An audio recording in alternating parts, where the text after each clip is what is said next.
Hello friends, ತುಂಬಾ ಸಲ ಬಟ್ಟೆನ ಪ್ರಾಪರ್ ಆಗಿ ಕಟಿಂಗ್ ಮಾಡಬೇಕು, ಸ್ಟಿಚಿಂಗ್ ಮಾಡಬೇಕು ಅಂದ್ರೆ ಬಟ್ಟೆ ಆ ಕಡೆ ಈ ಕಡೆ ಜಾರ್ತಾ ಇರುತ್ತೆ. ಸೊ ಆವಾಗ ಕಟಿಂಗ್ ಮತ್ತು ಸ್ಟಿಚಿಂಗ್ ಮಾಡ್ಬೇಕಾದ್ರೆ ತುಂಬಾನೇ ಕಷ್ಟ ಆಗುತ್ತೆ.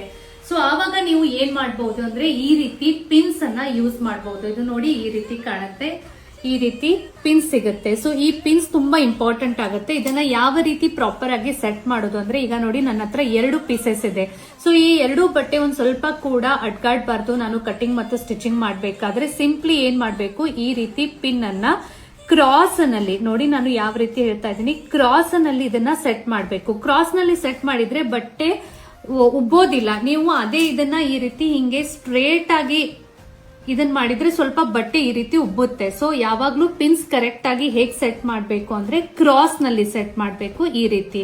ಪ್ಲಸ್ ಇದನ್ನ ನೋಡಿ, ನಾನು ಈಗ ಇಲ್ಲೇನ್ ಮಾರ್ಕಿಂಗ್ ಮಾಡಿದೀನಿ, ಇಲ್ಲಿಗೆ ಈಗ ಸ್ಟಿಚಿಂಗ್ ಮಾಡ್ಬೇಕು. ಸೊ ತುಂಬಾ ಪಿನ್ ಕೂಡ ನಾವು ಎಲ್ಲಿ ಸ್ಟಿಚ್ ಮಾಡ್ತಾ ಇದೀವಿ ಅಥವಾ ನಾವು ಎಲ್ಲಿ ಕಟಿಂಗ್ ಮಾಡ್ತಾ ಇದೀವಿ ಅದ್ರ ಹತ್ರ ಈ ರೀತಿ ಹೋಗಿ ಪಿನ್ ಮಾಡಬಾರ್ದು. ಸ್ವಲ್ಪ ಒಳಗಡೆ ಈ ರೀತಿ ಒಳಗಡೆ ಪಿನ್ ಮಾಡಬೇಕು. ಅಂದ್ರೆ ನಿಮ್ಗೆ ಕಟಿಂಗ್ ಅಥವಾ ಸ್ಟಿಚಿಂಗ್ ಮಾಡುವಾಗ ಈ ಕಡೆ ಪಿನ್ಸ್ ಎಲ್ಲಿ ನಡುವೆ ಬರೋದಿಲ್ಲ, ಮತ್ತೆ ಕಟಿಂಗ್ ಮತ್ತು ಸ್ಟಿಚಿಂಗ್ ಮಾಡಕ್ಕೆ ತುಂಬಾನೇ ಈಸಿ ಆಗುತ್ತೆ. ಈಗ ನೋಡಿ ಎಷ್ಟು ಈಸಿಯಾಗಿ ಸ್ಟಿಚಿಂಗ್ ಕಂಪ್ಲೀಟ್ ಆಗುತ್ತೆ.